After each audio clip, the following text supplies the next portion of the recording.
Assalamu alaikum, this is Dr. Mona Al-Idrisi, author of The Muslim Narcissist. The Muslim Narcissist book is an Islamic guide to understanding, surviving and healing from narcissistic and spiritual abuse amongst Muslims. Today's podcast subject will be about exploring the obsession with polygamy among misogynistic Muslim men. Recently, I've been seeing a lot of videos on YouTube posted by men about their rights to polygamy, and they're quite aggressive, they're quite rude, and they're quite harsh towards women about the subject. Now, I'd really like to take a deeper dive into it because I feel that a lot of these men, these Muslim men who are coming out, do not have the correct understanding of polygamy or polygyny. Both mean that a man can take more than one wife. Now, we all know that in Islam this is permissible. However, many people are taking this out of context and abusing it and manipulating the rules in order to get what they want from women. So let's take a deeper dive into the history of polygamy and polygyny so we can understand and bring the whole subject into its correct context. So let's touch upon about the history of polygamy. The Arab pagan men of the time in Jahiliyyah, we call this period of time Jahiliyyah, which is in pre-Islamic Arabia, they were highly oppressive and extremely narcissistic. Now, extremely narcissistic people will always deprive other people of their rights, so they feel entitled to everything. They feel that they're the kings of society and they have the freedom to dictate the rights that everyone gets from them. So women had no rights, children had no rights, and as we know, there was a lot of slavery going on at the time. Slaves didn't have any rights either. And so there was a great imbalance in society. It was a very unjust society. The rulings were all in the favour of men at the time. Now, the women who did get their rights at the time would usually come from the elite families. And when I say that children were oppressed as well, as we know from the Quran, Allah subhanahu wa ta'ala tells us that baby girls were buried alive because the men saw them as a liability. Now, women were seen as a liability because they had to be provided for. And if many of them were unable to conceive, then they wouldn't really be good for anything apart from, the housework and laborious work. And so they were seen as useless. Women were seen as, pretty much useless. If they weren't able to, give birth to a lot of children, then there was no need to have women. And there was also an issue in war and battles in which the opposing army would get their women as property if they were to win the war or win the battle. So this was seen as an embarrassment for pagan Arabs. So if their women were taken from them in battles as war booty, then it was seen as something to be ashamed of. And so they preferred to have boys over girls. Now, the benefits that the boys brought with them are benefits in war, benefits in battles, because they would have more soldiers in their armies, more wealth at the time. Even if women were married, the dowry wouldn't go to the woman, the dowries would go to their male relatives, to their tribes. And so it was like having boys was more for the economical benefit of the tribe. So the sole purpose of women at the time was to have as many children as possible. And those who had sons were favoured more than those who had daughters. And some of the elite tribal leaders would actually sleep with these women before they marry them just to check that they can conceive. Now, if a woman was unable to conceive, then she was perceived as faulty, she was perceived as damaged, and they wouldn't marry her. And this was how pagan Arabs used to be at the time. This was the immorality that was spread in their societies. A woman's value would only be seen in her ability to conceive and have sons. And this is why so many men would actually sleep with their slaves and sleep with their servants and maids, because out of their obsession to have as many children as possible to grow their tribes. So in the process, as you can imagine, pretty much all of these women had lost their rights. They didn't have any rights because their sole purpose was to provide this service to men. And what would happen is women had become very accustomed to way of living. So the patriarchal society had become normal to them. It was the norm. This is how men were, and it was something that they had to accept. They had no say, they had no power, they had no political say either, no political opinions, and they weren't able to contribute in any other way to society other than to provide children for these men, and to do the housework, do the house chores, do the cooking and cleaning and all these things that we hear traditional women always did.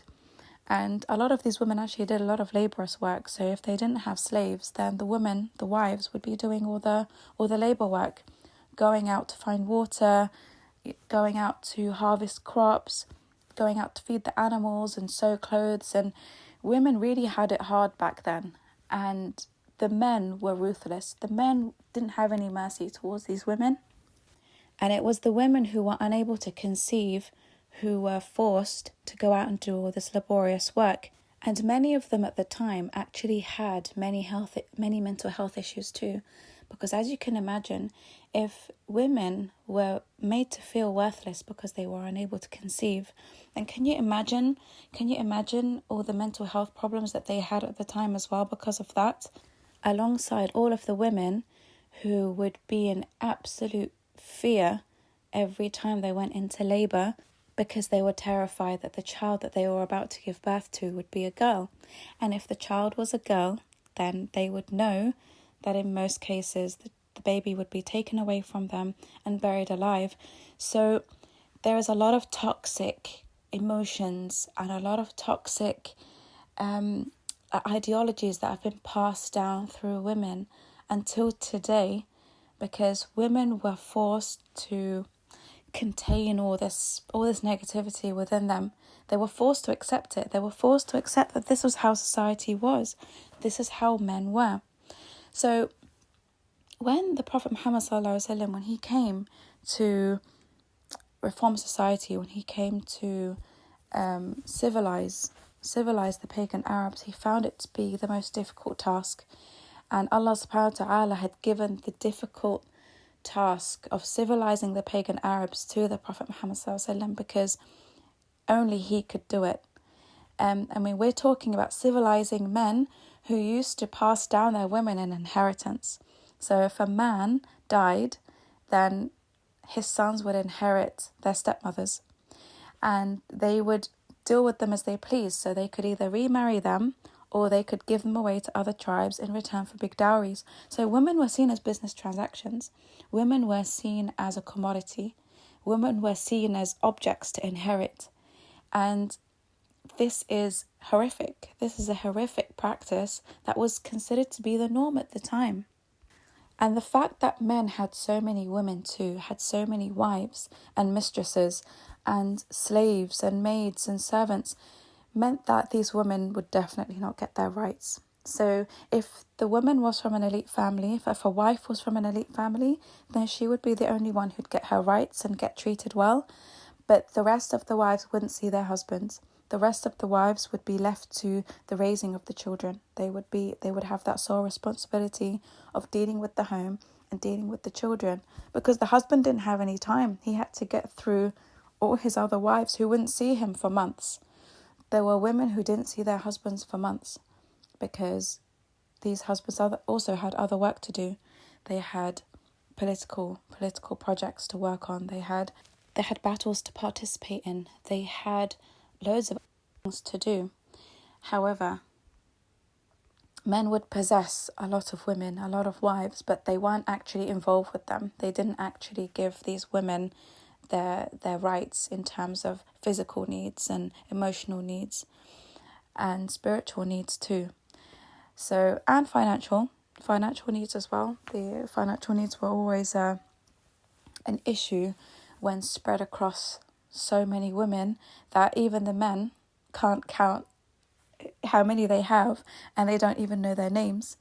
Most of these men wouldn't know the names of their wives because to them they were just a commodity. They were just assets in his family, from which he can obtain more assets, which is more sons. So when Islam came to pagan Arabia, And the Prophet ﷺ was given the mission of civilizing these people and liberating the slaves and freeing everyone from the oppression that they were under. The pagan Arabs didn't like it. The pagan Arabs were highly offended. So because women's needs were neglected and because they were treated as property, it was very common to find them going without their needs being fulfilled. And that would include the need of being loved and being comforted and having someone talk to them and having the company and having the finances and everything that comes with the comfort of marriage. They were deprived of all of this. So this is why when the Prophet Muhammad ﷺ came, when he was given the mission of recreating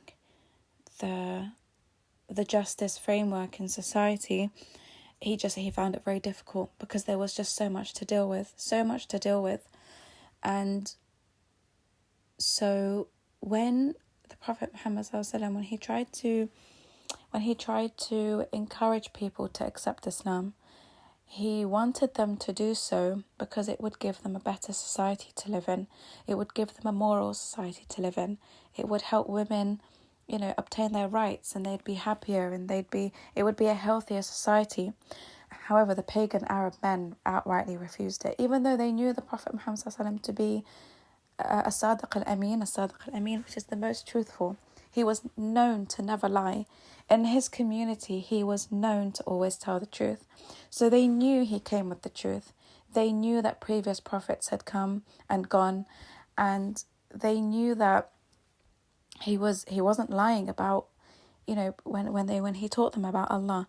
However, they denied his message because they didn't want him to come and change the patriarchal society structure that they already had that was in their benefit.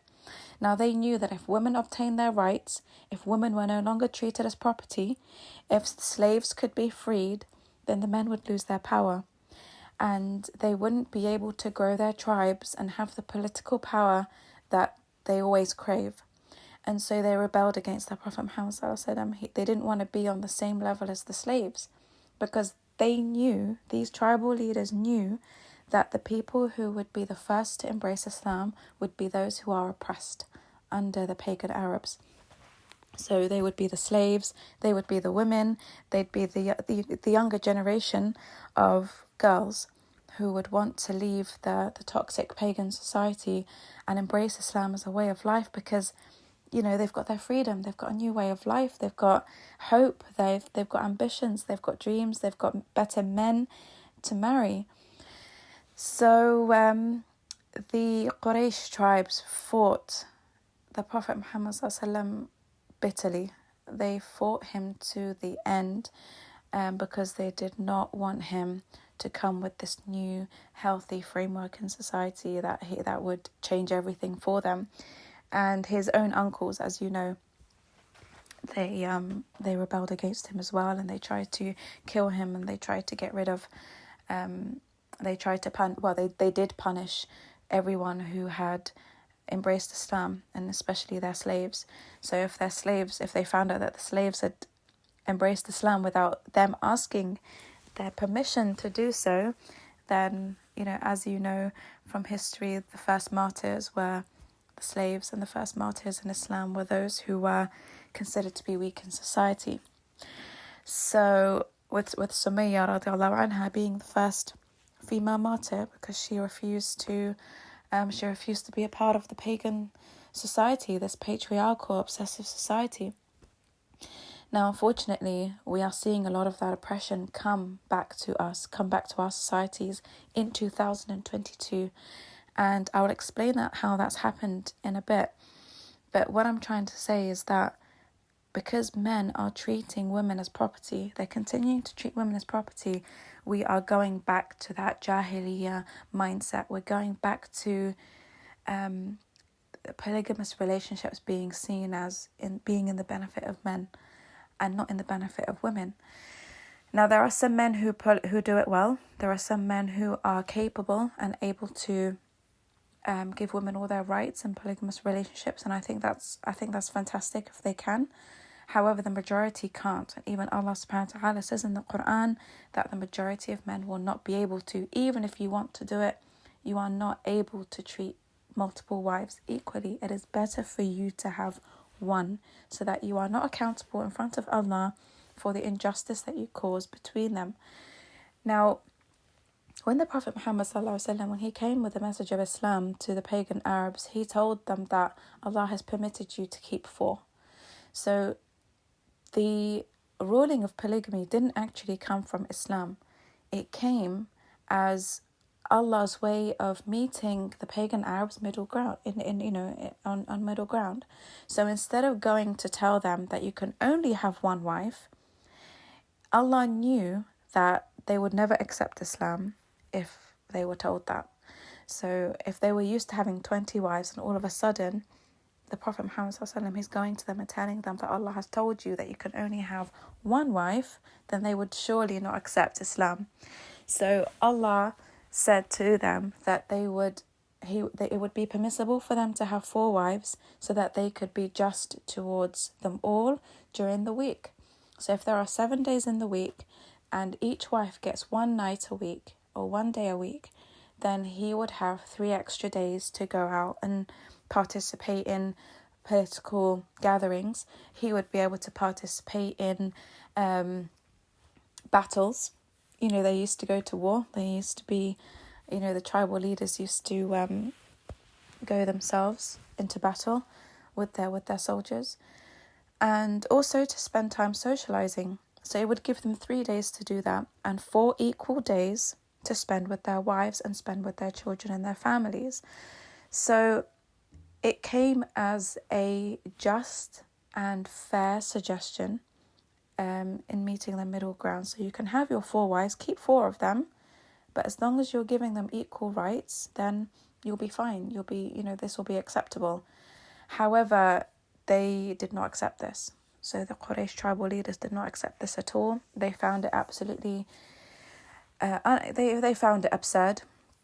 They said, no way are we accepting this. How dare you come and change our social structure? How dare you come and tell us what to do? This is what our forefathers have been doing for generations. This is what we've always been doing. We've always been worshipping idols. We've always been worshipping statues. We've always had so many wives. Why are you coming now to change that? Why are you changing what our forefathers always did? And this is what they refused to do. So they kept insisting that this is the way of our forefathers. And in the Quran, Allah subhanahu wa ta'ala tells us that those who follow the ways of their ignorant forefathers will be the losers. But they absolutely refused to listen. They refused to abolish slavery. They refused to stop burying their daughters alive.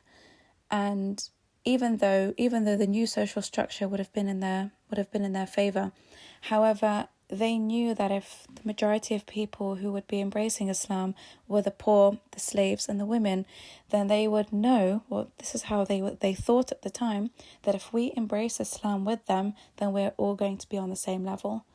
So narcissistic people, they always have to be elevated. They always have to have the authority. They always have to feel better than others. If Islam is going to bring them to the same level of equality as slaves, because in Islam Allah subhanahu wa ta'ala tells us that no one is better than anyone in this life except for impiety. So if someone is more pious than someone else, then that makes that person better. Financial status, race, the colour of your skin, the amount of money that you have, all of these things don't make you better than anyone. If you're more pious, if you have more taqwa than someone else inside your heart, that makes you a better person. So they couldn't accept that you're equal to everyone else, and that the only thing that they'd be competing in is the level of taqwa, because they didn't have it. You can't compete in something that you don't have within you. So for them, the best way of feeling powerful and authoritative is if they compete in wealth, if they compete in sons, if they compete in tribal size. So they didn't feel competent enough to be able to join the Muslim community. They didn't want to be they didn't want to be associated with a lower class of people. And this was the reason why they This was the sole reason why they didn't accept Islam.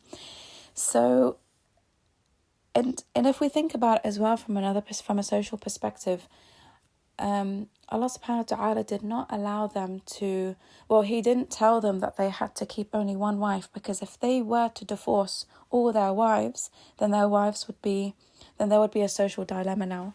If all their wives were divorced, so let's say a man had 20 wives, if he was to divorce 19 of his wives, where would these women go? Because tribal men did not want to take their women back. Divorced women were not allowed back into the house. They were not allowed back into their families. It was considered to be a shame. So a lot of these women ended up becoming servants, and they ended up being taken as war booty if the pagan Arabs were to lose a battle. So let's say Arab pagans went into a battle, they lost it, then the opposing tribe would take their women as war booty. So it was a real crisis at the time, and Allah knew this. Allah knew that if all these men were to suddenly divorce hundreds or thousands of women, then it would cause a social problem. So He told them to keep 4, knowing that was already in their culture. To have multiple wives was already a practice in their culture that they were used to. If you say to an average man now in 2022 to take on 4 wives, it would find it very difficult. It's not a part of the culture that we live in. When Allah addresses men, the men who take multiple wives, He addresses men from a specific culture. He's not addressing all men. He's not addressing men in France, men in Spain, men in the UK, men in America. He is addressing pagan Arabs who were from a culture where they had loads and loads of women as wives. So when modern day men now, they read the Quran and they see, so I can have 4 wives, that's what I'm going to do. When actually it wasn't meant for you. It wasn't meant for you and your culture. This was an ayah, it's a verse directed to those cultures in which polygamy was already practiced on a very large scale. So it's not as a way of encouragement. It's not Allah's way of telling men that they should, if they can. No, it's Allah's way of telling men that if you come from this cultural society where the men do have multiple wives, then do this. Do it this way. It's better for you. But if you do not come from this culture where this is the norm, then just take one. Just take one, because you're not used to it. You're not living in a society where this is going to be easy for you. If you're living in a society where the cost of living is so high, and as we know in Islam, you need to provide accommodation for each wife. You need to pay the bills of the house. You need to provide maintenance and financial support for her children, her medical expenses, her educational expenses. There is so much that goes into a marriage. So if you're going to do that 4 times with 4 different women, then are you living in a society that permits that? Are you, if the cost of living is very high, then are you doing justice to women when you are spreading it thin between them? Because, it's very expensive to have more than one wife. If you are, then you're causing injustice to the first wife. You're not giving her the standard of living that she deserves, because you have desires that you want to pursue. Your children are being deprived of a better standard of living because of your desires. And we'll come on to that more in a moment. But I just wanted to set the context for this, because a lot of people, they assume that when Allah tells men that they can take 4 wives, it's a general term. It's not a general term. It was directed towards a specific society. There were Asians as well who had lots of wives, and there were other parts of the world in which men would take lots of wives. This was directed at them. Now, coming on to the videos that I'm seeing some Muslim men make, I'm not going to mention any names, but these videos pop up on my YouTube homepage, and out of curiosity, I do like to watch them, because it does give me an insight into the mindset of different types of men. So I do find it interesting to gain access to their mindset and actually see how they perceive the world and how they perceive Islam and how they perceive women. So one of the things that they repeatedly say is that men have been created by Allah to be polygamous. Men have been created by Allah to lust after women and want women sexually all the time. And I must say I disagree. I disagree with that, because if that was the case, then Allah would have given Adam alayhi salam multiple wives. Allah gave Adam alayhi salam one wife. And the reason why he gave Adam alayhi salam one wife is because Adam alayhi salam, as a man, as a pure-hearted, good man who became a prophet, only requested one wife. He requested company. He requested comfort. He requested a friend. Okay? So this teaches us that it's actually in a man's fitrah to actually desire the company more than a sexual partner. Okay? So, and this is purer. This type of intention. This intention is more to taqwa. It leans more towards taqwa, because sexual desires lean more towards the ego. It leans more towards what our physical body wants. However, because Adam alayhi salam, he was in paradise at the time, Allah subhanahu wa ta'ala tells us, he teaches us that it's in a man's nature to want company, to want a woman who is supportive, to want a woman who is there to comfort him, to talk to him, to live this life with him, to enjoy life with. He wanted a companion. He didn't think of the physical aspect to it, because Adam alayhi salam did not have a physical body in Jannah. He didn't have it. So what he requested from Allah came from his fitrah, came from his ruh, which is essentially what we are. We are all spiritual beings. Now when Adam alayhi salam, he went to earth with Hawa, he was given the physical body. Now the physical body, in order to keep it healthy, we now have to look after it in various ways. So we need to feed it with food. We need to feed it with water. We need to give it sleep. We need to give it rest. We need to give it sexual relief. We need to give it, various things in order for it to be healthy. Okay, so this is for the survival of the body. This is for to maintain the balance of the physical body. We don't actually need it as spiritual human beings. We don't need food. We don't need sexual relations. We don't need any of that. So our nafs and our ego is connected to the physical body. It's connected to our movement. It's connected to our desires.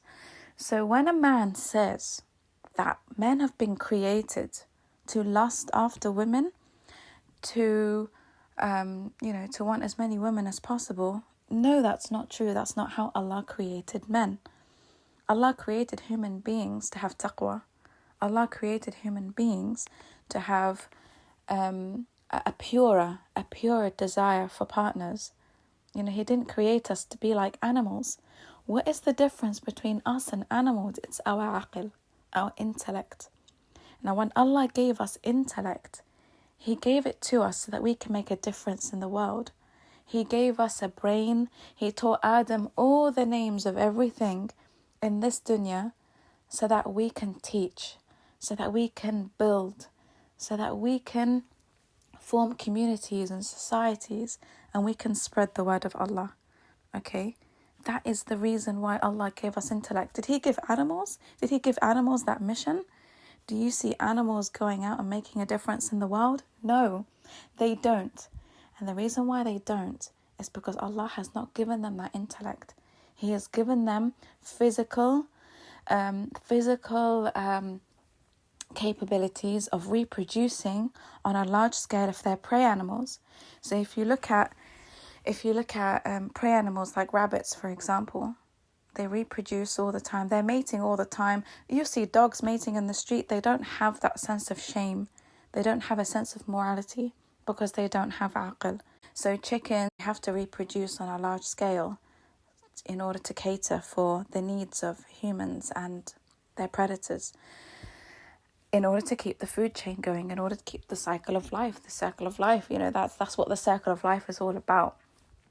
And it's for that reason why everything is created with its purpose. So you won't find thousands of eagles flying around in the sky, because they don't have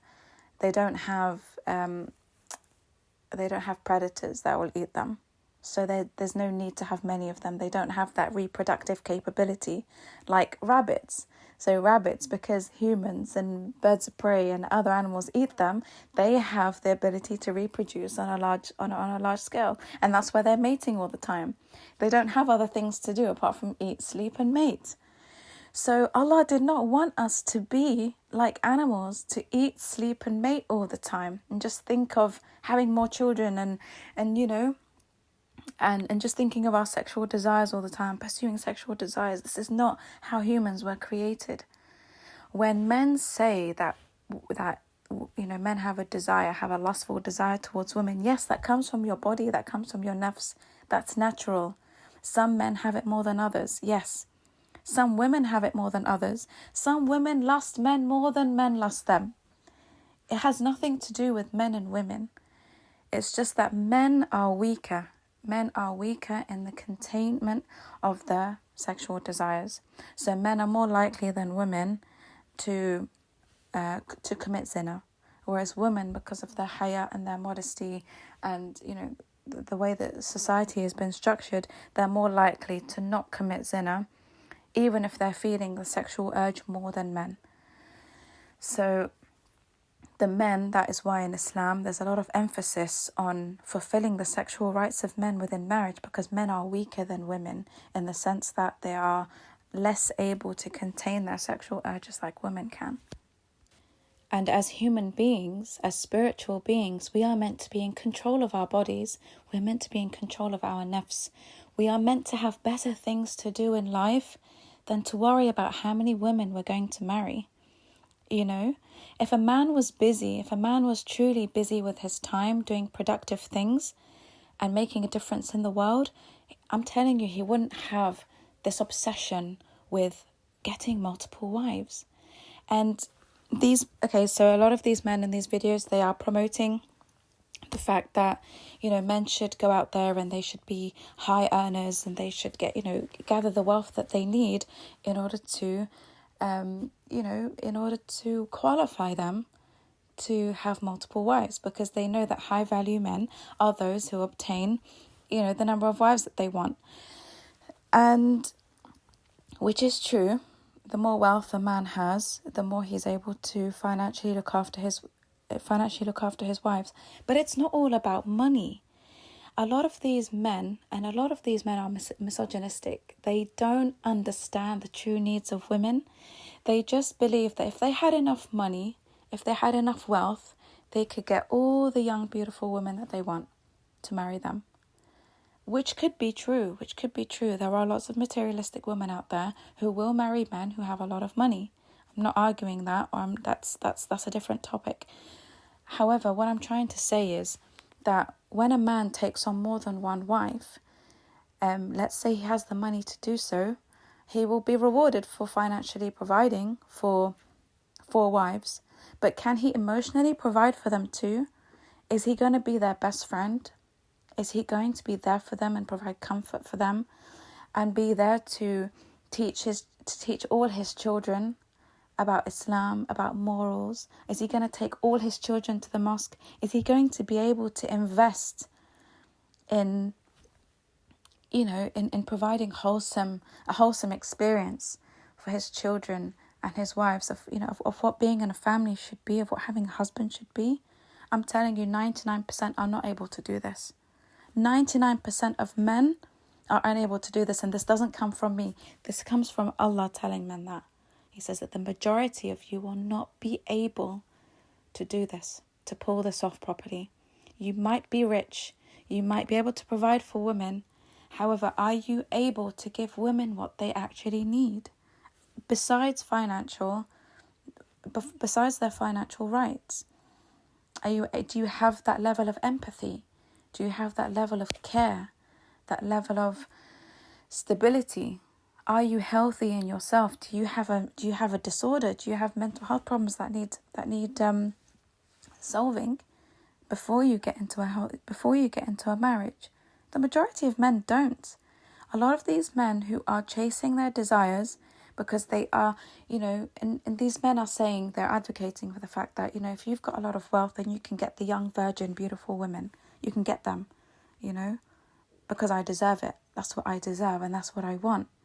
Well, actually, brother, you are going to get more rewards. If you already have a wife that you're happy with, whom you're happy with, you're going to get more reward from Allah if you give that wealth that you have to a brother who is unable to get married, who cannot afford to get married.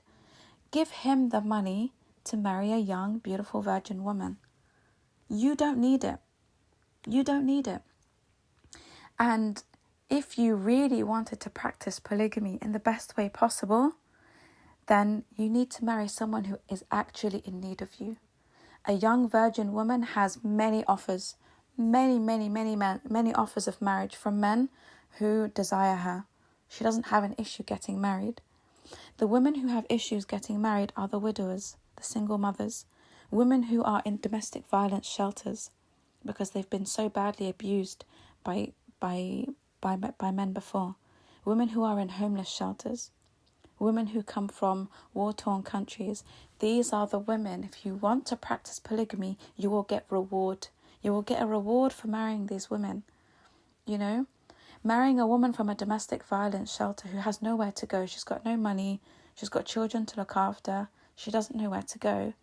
If a man takes on this woman, then the amount of reward that he will get for that is unbelievable. It would be immense. And Allah will place a lot of barakah in this man's life because he is inviting this woman to enter a loving home where he will look after her orphans. So if a man wants to practice polygamy in the correct way, this is the way of doing it. Look after orphans, give them shelter. Look after a woman who has been so badly abused by an ex-husband. Show her what a good husband is. Show her what good treatment looks like.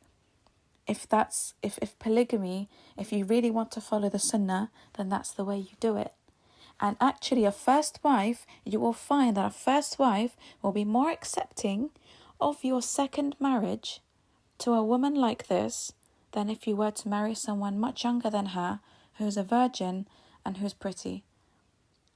You will find that you'll get more barakah. Allah will place more mercy in her heart towards this other sister than towards another woman, and who could be the cause of the breakup of your marriage and the breakup of the family unit.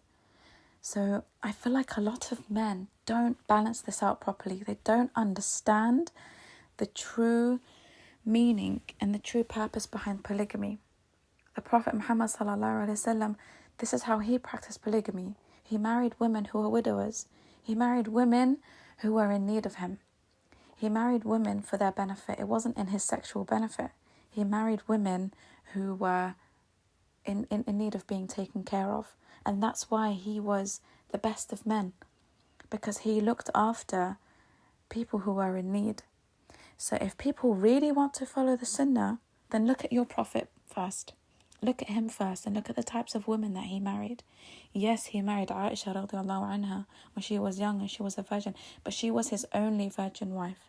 She was his only virgin wife, and he did it for political reasons too, because Abu Bakr as-Siddiq was his best friend, and there were lots of reasons for him marrying all his wives, even though he didn't want to. When he had Khadija radiallahu anha, he was married to her all that time, and he never took a second wife. He didn't want to. It's not in a man's nature to do that. It's in a man's lustful ego desires to do that. Because the Prophet Muhammad ﷺ, he didn't have those lustful desires for women, he was content with having a woman who was his best friend, who was his confidant, who was his comfort, who was his family, you see. So we have to look at our role models in life, the role model that we were given to look up to, in order to understand men's nature, in order to understand the value behind polygamy, if you are to practice it. If you want to get the reward for practicing the sunnah, do it properly. Do it in the way that the Prophet Muhammad ﷺ did it. Don't chase your ego and your lustful desires and then use that as an excuse to marry women because you have sexual needs that you need fulfilling. Go and get a hobby. Go and do productive things in life. Go and contribute to society. Get involved in charity organizations. Get involved in helping others. And that will keep you away from your constant sexual desires. And a lot of women are being manipulated by this. A lot of women are being told by men, if I don't get another wife, I'm going to end up committing zina. If I don't get another wife, you're torturing me, you're doing this, you're doing that. So a lot of women feel that they're forced to accept their men getting another wife because he can't control his sexual desires. You should be, as a Muslim, you should be able to control your sexual desires. If your ego is controlling you, if your nafs and your lust is controlling you, then you've got a problem, bro. You've got a big problem on your hands because you aren't in control of your own body. You aren't in control of your own nafs. And people who are not in control of their ego and their nafs, they're narcissistic. These are the misogynistic men who perceive women as property, who perceive women as objects to be desired and enjoyed. They are perceived as sexual conquests, And this is why it's really important that women are, that men stop looking at women in this way, because this is how the pagans of pre-Islamic Arabia looked at women. And the Prophet Muhammad ﷺ, he came to abolish this. He came to give women dignity and respect. He came to give women honor and value, and to be looked at as women who contribute to society, as women who are partners with men. Men need women and women need men to walk on this journey, to go back to Jannah. And you can only do that if you find companionship and a best friend in your spouse. So if you don't find that companionship, that comfort, that love in your spouse, then you're with the wrong person.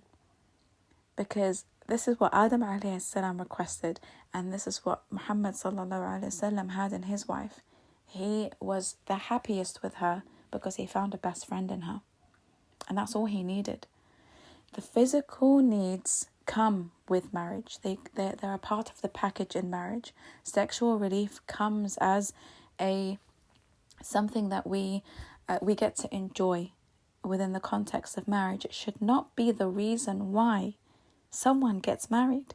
You are defeating the purpose of marriage if all you want is a young, beautiful wife to sleep with. You have now entered the mindset of the pagan Arab that the Prophet Muhammad ﷺ disapproved of, that Allah subhanahu wa ta'ala disapproves of. So while a lot of these men think that they're following the sunnah, I'm sorry to say, but you're not. You're actually causing more harm than good, because when you look at women from this misogynistic way of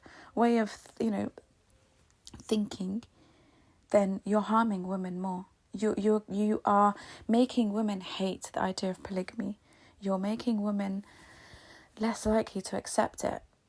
You're making women not see the value in it because you're not doing it in the right way. Now, the men who keep repeating to women that if a man wants to get married a second, third or fourth time, then it's because he wants to enjoy sexual relationships with more women. Again, it's not true. It's not true. There are many men out there who do get married again for honourable reasons. He may have a business empire and he needs children who would, take it on after he dies and, continues his legacy and continues his work or continues his charity work or whatever it is. There are good reasons for men taking on a second, third or fourth wife. And a good man will always sit with his wife, always sit with his wife and consult her and talk about it with her. I know people who have done this, and because they've seen their wives, be so hurt about it, they decided not to do it. They decided not to pursue it because it's not worth hurting the woman that he loves in order for him to fulfill a worldly desire. Now, the worldly desire, again, could be to have children to inherit his company. So there are lots of men who are compassionate. They've got empathy. They care about how a woman feels. They take into consideration that a woman loves them so much. A woman, like, she couldn't bear for him to be with her, to have another wife or to have children with another woman. A lot of men, they do take this into consideration and they understand. But men who are they've got tunnel vision and all they care about is the fulfillment of their rights. It's my right, it's my right. Allah gave me this right, the Prophet gave me this right, I was given this right. If they're so obsessed about fulfilling this right, when they can't even fulfill very basic acts of sunnah, then we've got a problem. We're talking about narcissistic people here. When a man is able to fulfill the other forms of sunnah, then go ahead and fulfill the bigger ways in which we can follow the sunnah, which is, to take on more than one wife. But even when you do that, do it properly. Don't do it, based on egoistic desires. And so men, like I said, when men constantly teach that, and they tell each other that, it's in your right, brother, to have more than one sexual partner, because if you weren't Muslim, you would have mistresses. Well, how do you think society looks upon men who have mistresses? They're not looked upon favorably. They're not.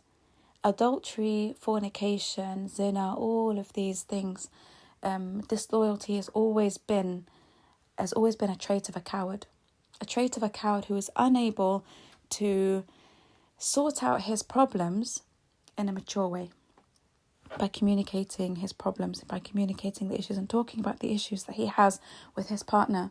It's a coward's way out. Having a mistress, having an affair, committing adultery, having sexual hookups with people, being on dating apps and, finding sexual people to conquer. All these things are traits. These are all traits of cowards and narcissists. And so, a lot of people say that if a man takes on a second wife, then he's not cheating.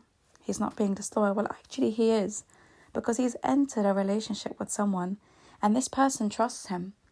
This woman is trusting everything. She's trusting herself. She's trusting her life. She's trusting her deen to be in the protection of this man. So if he's going to take on another wife, then it is disloyalty.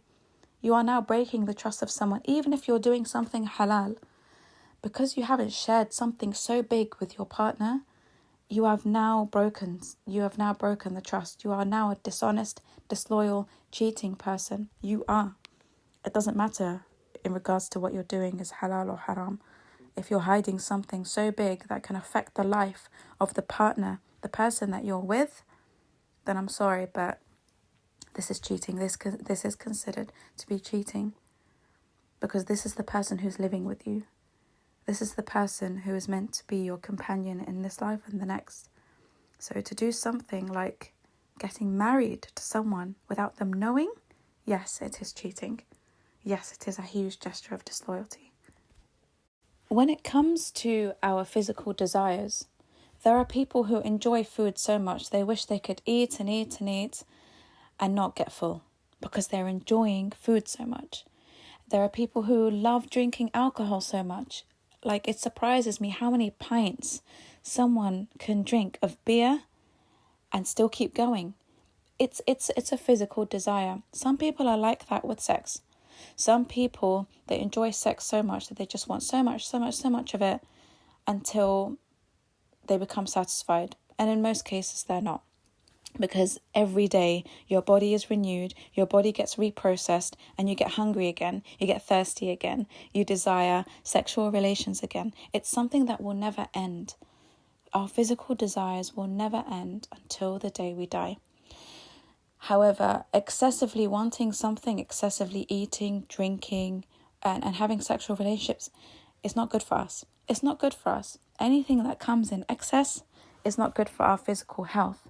And it's not good for our spiritual health either, because the Prophet ﷺ said that even when it comes to food, you've got 1/3 of it for drink, 1/3 of it for water, and 1/3 of it for air. Don't fill yourselves with your physical needs. Don't fill up on them. Don't fill up on your sexual needs. Don't fill up on your needs of water and your needs of food. Give space. Give space so that you can, you have energy to do other things. When someone has reached their capacity in food, you lose all your energy. All you want to do is sleep. You get lazy, you get fatigued. It's the same with sex. People get fatigued, they get lazy, they just want to sleep, they get tired. Now, if someone is constantly needing, sexual fulfillment, then what are you doing with your life? There's something wrong here. There is something wrong that needs fixing. Because if this becomes now your sole need to get married to someone, then you really have got a problem on your hands. And like I said, narcissistic people are all driven by their nafs. They're driven by their physical desires. These physical desires will leave us. The companion that we have in Jannah will be the person who we found comfort with. That's what we'll find in Jannah. We're not going to find that physical body in Jannah. We're not going to find that person with whom we had sexual relationships with. No, we're going to want that person who was our best friend in this dunya, who helped us get to Jannah in this life, who helped us on our darkest days. We're going to want those who were there for us, who held our hands, who were there with us through thick and thin, the good days and the bad days. That is what we want as human beings. This is what we want. This is what we desire. What is the use of having a sexual partner living with us at home if we don't have any companionship with that person, if we don't find that we enjoy this person's company? It's useless. It's empty. It's a very empty relationship. But a lot of narcissistic people don't care about that. As long as they're getting their sexual rights fulfilled and their ego has been satisfied because they've got a young, 2 or 3 young, beautiful wives who are there to serve them and be submissive to them and fulfill their sexual needs, then they're happy. They don't care about fulfilling the needs of women. They're not really bothered about that. I've got money. I'm giving you a good life. I'm providing you with wealth and your financial rights. Don't ask for anything more. Don't expect anything more of me. Be grateful that I'm giving you this life. All I want from you are my sexual needs. All I want from you, I don't need love. I don't need comfort from you. I don't need anything from you. Just give me my sexual needs. That's not marriage. That's not marriage. And men who are like this, men who strive to earn a lot of money so they can have 2, 3, and 4 wives, are to be avoided. I'm sorry, but they are to be avoided. Because a lot of these women who enter marriages with these types of men do not find their needs are fulfilled. They are often miserable with these men. And a lot of these men as well, they will use Islam to manipulate their women. They will tell their women they need to be submissive. They will tell their women what they can and can't do under the umbrella of obedience to the husband. They will do that. And I'm not saying that a woman in Islam should not be obedient to her husband. Again, this is a subject for another day. But what I'm saying is that these misogynistic men who already have issues with women, men who already perceive women in a problematic way, in a sexual way, who can't control their desires with women and their lusts for women, these narcissistic types of Muslim men, they are the ones who will often use Islam to make women submissive. They will use Islam to have that power and that authority in their marriage and that respect and that level of respect that they crave. They will use Islam to make women, serve them in every way possible in return for financial rights, in return for them. So these men will always try to earn as much money as possible. Some of them don't. Some of them are happy to just find a woman who has her own house, and they will arrange with her to have a polygamous relationship with her. In that way, if the woman is accepting of it, I always advise women to never, ever, ever, ever, ever accept this, again, subject for another day, and I write about this in my book. I write about this extensively in my book, by the way. Please do read the book if you get a chance to, because I really do touch upon all these issues and subject areas. But if a man is working hard to earn money so that he can have multiple wives, then there's an issue here. There really is an issue here. Because unless he's doing it in the correct sunnah way, then his intentions towards women and the way he perceives women is problematic. It's a very pagan Arab way of looking at women. Another sign to look out for when it comes to narcissistic Muslim men who are obsessed about, having 2, 3, or 4 wives, is the fact that they don't feel the need to actually inform the first wife of having a second wife or a third wife. And the reason for that is because they're taught by a lot of patriarchal traditional sheikhs who do have a problematic way of perceiving women, is that they don't need the permission or the approval of the first wife to get married again. Again, I'm against this because Islamically, the Prophet Muhammad ﷺ taught us that anything that needs to be hidden, any matter that needs to be hidden, is a problem. So unless it's for the safety of other people, like in war, for example, then hidden matters are not to be encouraged. So let's say, for example, a man decides to take on a second wife, and he knows that the first wife is not going to like it. So he does it in secret. Now, the first wife doesn't know that he's got married to another woman, and the second wife doesn't know anything about the first wife. All she knows is that he's married because he hasn't given her any details about the first wife. All he knows is that he's married. All she knows is that he's married and that she's going to receive all the rights that she needs as a second wife. So in this scenario, the first wife has children from him, and one day this man dies. Let's say he has children from the second one as well, the second wife, and one day he's involved in a car accident and he dies. Let's say this man is particularly wealthy, or he's doing financially well for himself, and there's an inheritance that he's now going to leave for his children and his wife. Now, if the first wife is unaware that he has a second wife with children, then who's going to lose out on their Islamic rights? It will be the second wife and her children. They're going to lose out because she's a secret. And a lot of oppression will happen here. And this is why, Allah subhanahu wa ta'ala, when he tells men that the majority of you will be unable to provide justice between wives, it's because of this. Allah knows that the egoistic nature of men is that when they do have that physical body, they will lust after their sexual desires.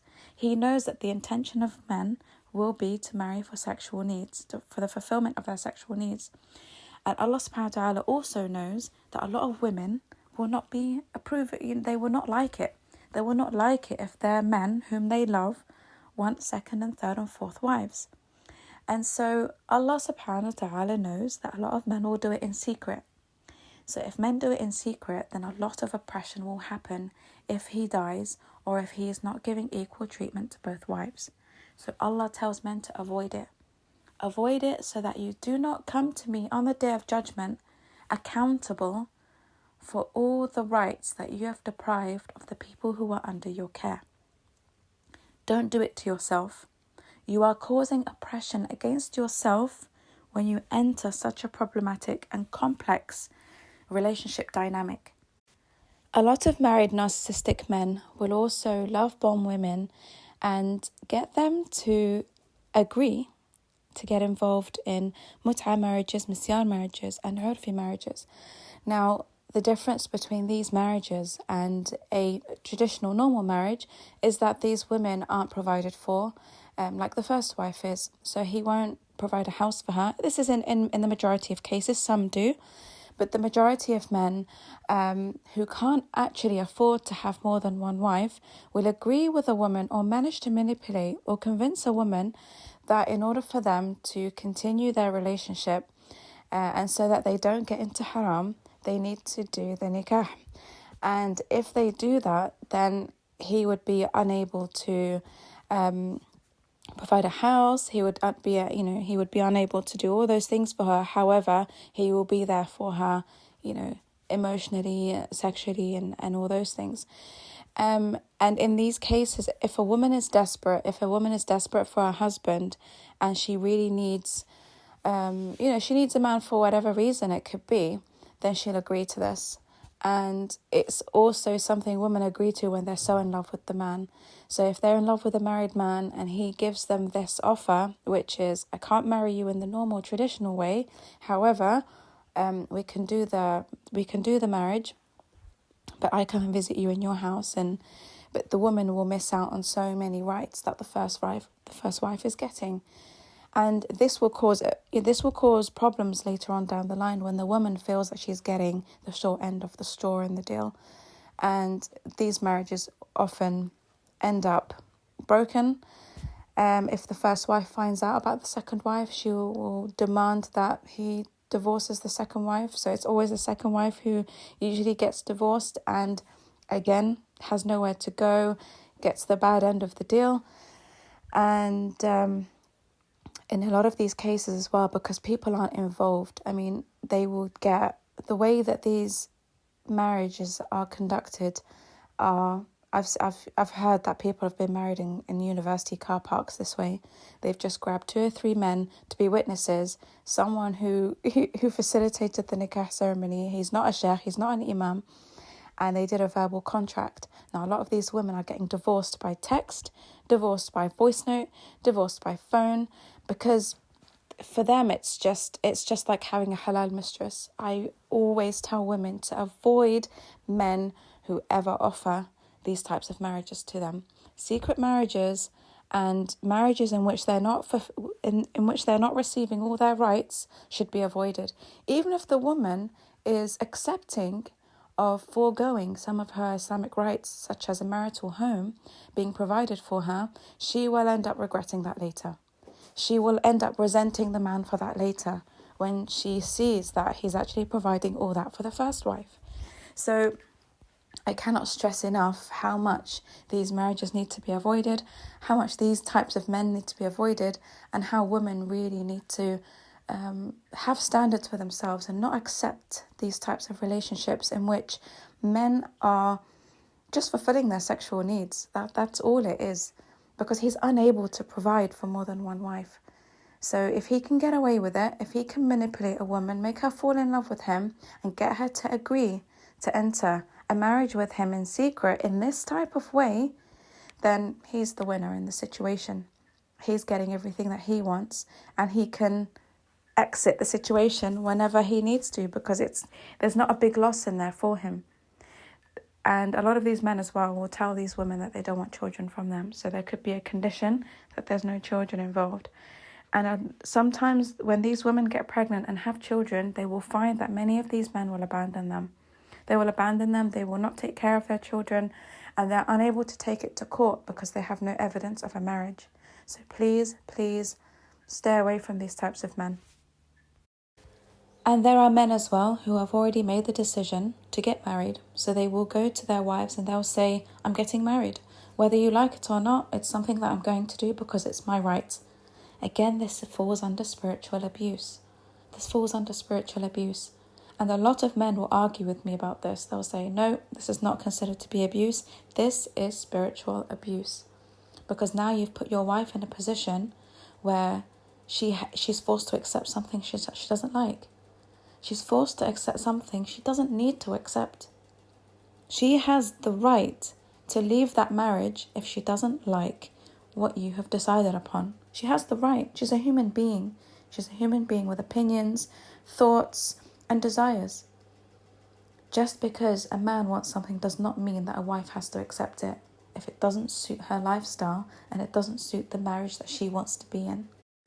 The Prophet Muhammad ﷺ, he said that a true believer is someone who will wish for others what he wishes for himself.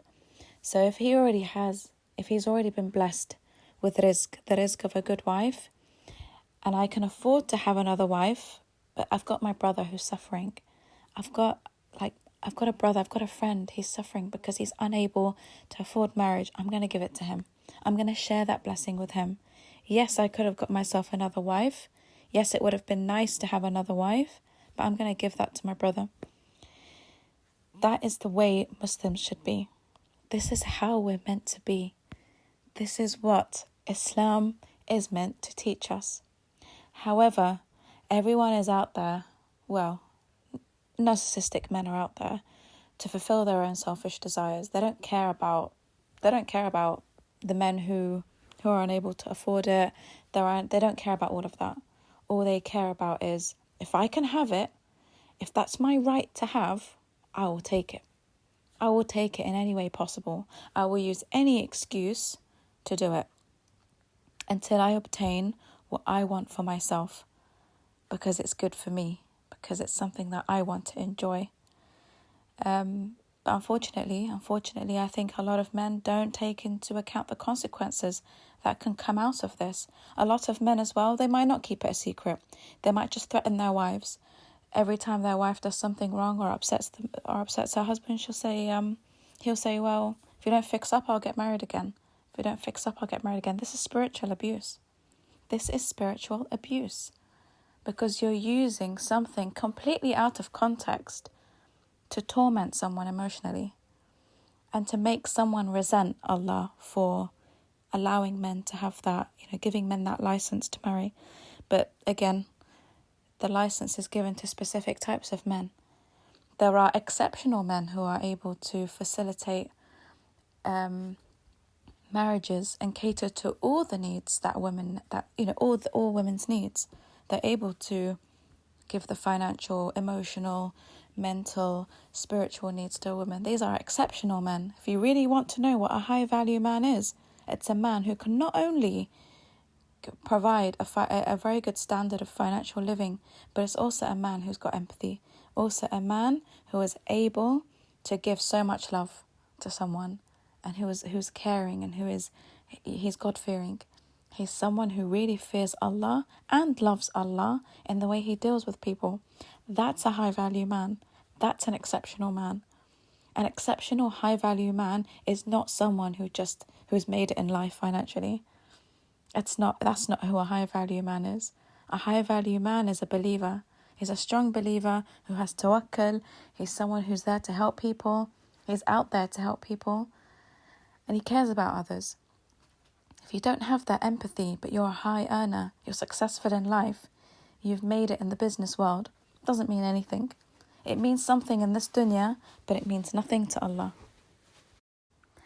So it is actually better for a man to give his wealth to, like I said before, to give it to a younger brother who is unable to afford to get married, to protect him from zina, to protect him from depression and mental health problems, because he really needs to get married, but he just doesn't have the dowry money. He doesn't have the ability to to financially facilitate that.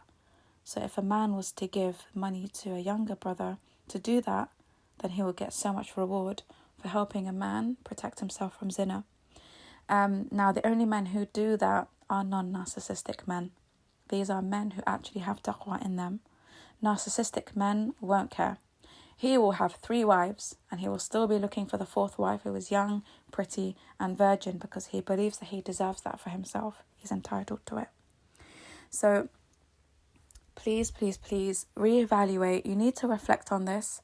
Men, you need to reflect on this, because it's really not as simple as you think it is. It's really not as easy as you think it is. It's not about sexual desires. You will be accountable for this if you do it in the wrong way. And a lot of men are very ignorant about this. They believe they're doing it in the right way, but actually they're doing it in the wrong way. A lot of women are being oppressed.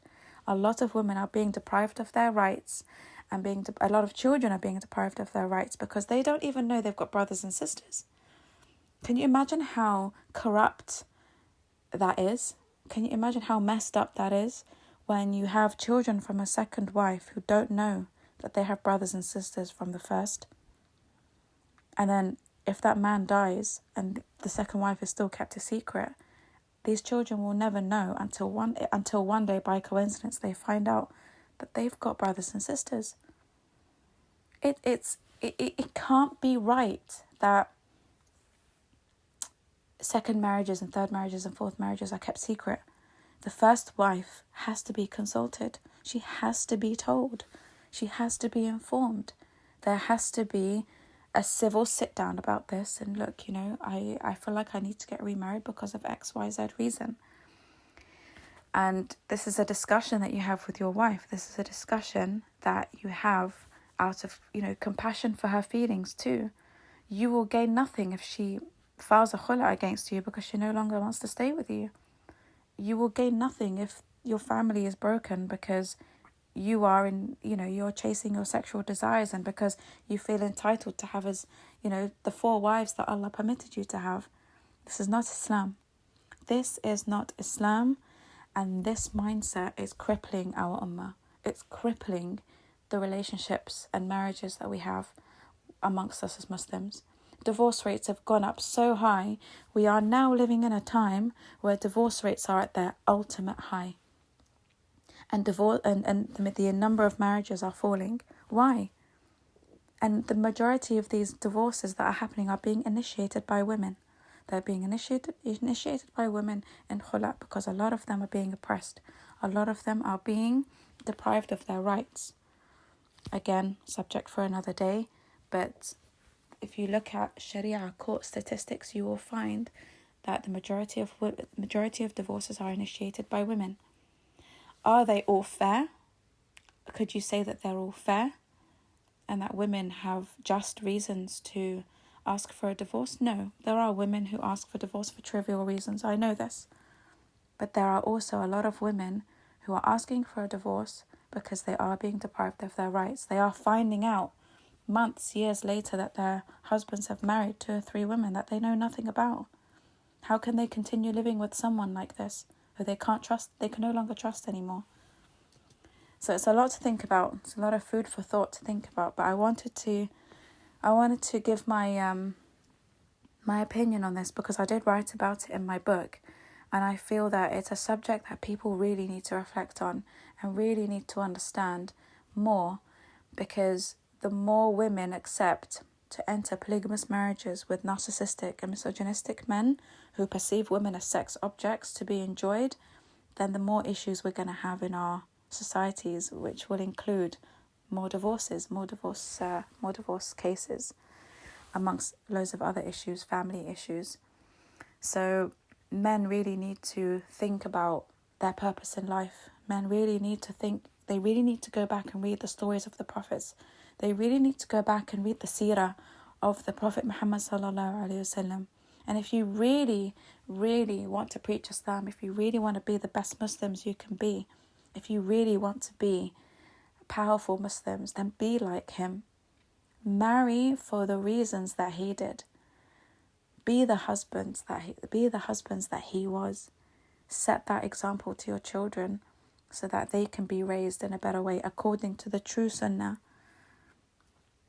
The true sunnah is not following patriarchal sheikhs who have issues with women, who come from very, there are loads of people in Arabia who still have a pagan Arab mindset. Until now, they don't like the new society, the Islamic social structure. They don't feel comfortable with women having a say. Until now, we see patriarchal cultures and societies. We still live amongst them.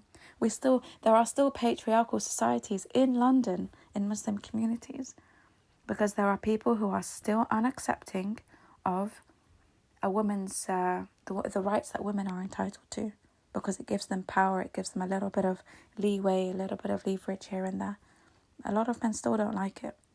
They want that submissive woman who has no say, who doesn't work, who is obedient, who does everything to cater to the needs of her husband, and her rights are neglected, or she gets the basic minimum. She will get the absolute basic and she has to be happy with that. No, that's not Islam. That's not Islam. A lot of men are still getting it wrong. They're still getting it wrong, and they are causing chaos They're causing chaos in our societies. I can't tell you how many people I've counselled because they've been severely damaged by men who have this mindset. And I also counsel brothers too. I counsel men who are damaged by women who have patriarchal mindsets. A lot of women are raising boys to become patriarchal, to see women in that way, because they're allowing men to treat them as servants and maids and slaves at home. They're allowing it. And when women allow it, they don't help their sons, they don't help their husbands, they don't help the people around them to understand that women are to be treated better. They're to be looked at as companions, they're to be looked at as spiritual partners, as equal partners, because we're in this together to get to Jannah. So I hope this podcast has been of benefit to you. Please share it with people. This knowledge really needs to get out there. I am more than happy to debate this with anyone who'd like it to be, to be talked about further. If there's anything that's not clear, please do drop a comment below, and I will address it in another podcast, inshallah. And feel free to give your opinion on it too.